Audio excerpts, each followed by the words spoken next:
Hey everyone, welcome to my channel. I'm so glad you're here. What if I told you that one conversation, just one, could completely change how you see yourself? Like really? Imagine waking up tomorrow and not feeling like you're constantly trying to catch up, prove yourself, or pretend to be someone you're not. Yeah, I know that sounds huge, unreal even, but it happened to me, and I want to tell you exactly how.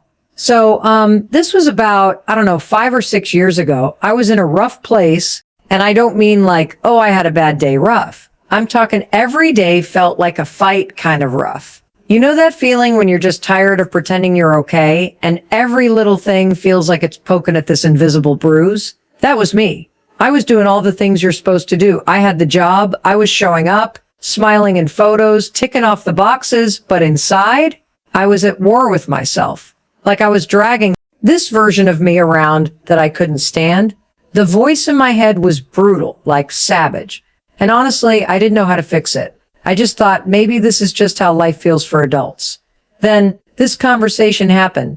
Not with a therapist, not with a coach, not even a friend. It was with a random guy at a coffee shop. I kid you not, I didn't know him. He was just there. We started chatting while waiting for our orders. Small talk at first. Weather, coffee, the usual. But then he asked me this question. He said, what's something about yourself you're trying really hard to hide right now? And I laughed because I thought he was joking. I mean, what? Who says that? But he just looked at me, not like in a creepy way, but in that I've been there too kind of way. And I don't know what happened, but I told him. I hated how I was constantly second guessing myself, how I felt like a fraud, like I was playing this character in my own life and I didn't even like her. And he nodded. Just nodded. Then he said something I'll never forget. You're never going to win the war by beating yourself up in your own foxhole. I was like, wait, what? Say that again. He repeated it. You're never going to win the war by beating yourself up in your own foxhole. It hit me like a brick because damn, that's exactly what I was doing. Hiding from the world and waging war on myself at the same time. Trying to fix everything by being hard on myself. Thinking that if I just pushed harder, hustled more, beat myself up enough, maybe I'd finally feel like I was good enough. Spoiler alert, that never works. So I asked him, then what do you do? Like, how do you stop? And he said, you stop fighting who you are. You make peace with them. You talk to yourself like someone you actually care about. You stop being the critic and start being the coach.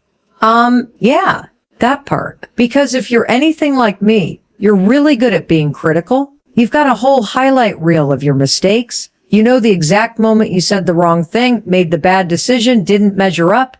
But what if you flipped it? What if, just for today, you decided to not be your own enemy? I walked away from that conversation different, not fixed, not instantly healed, but aware that I had spent years punishing myself for not being perfect, for not being like her, that imaginary version of me that had it all together. And the truth is, she doesn't exist. You don't need to become someone else to be worthy. You don't need to earn your right to rest or joy or love. You just need to sit down, look at the mirror and say, okay, I see you. I've been hard on you, but from here on out, we're on the same team. You don't need another self-help book. You need a truce between you and you.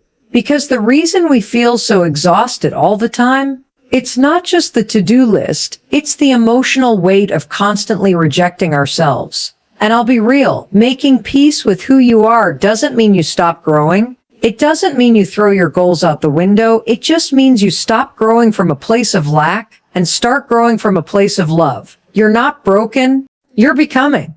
And yeah, it's messy and awkward. And sometimes you cry at commercials for no reason. But guess what? That doesn't make you weak. That makes you human. So if you're sitting there thinking, okay, but where do I start? Start small. The next time you catch yourself saying something cruel in your head, ask yourself, would I say this to someone I love? If the answer is no, don't say it to you. Try this. Put your hand on your heart.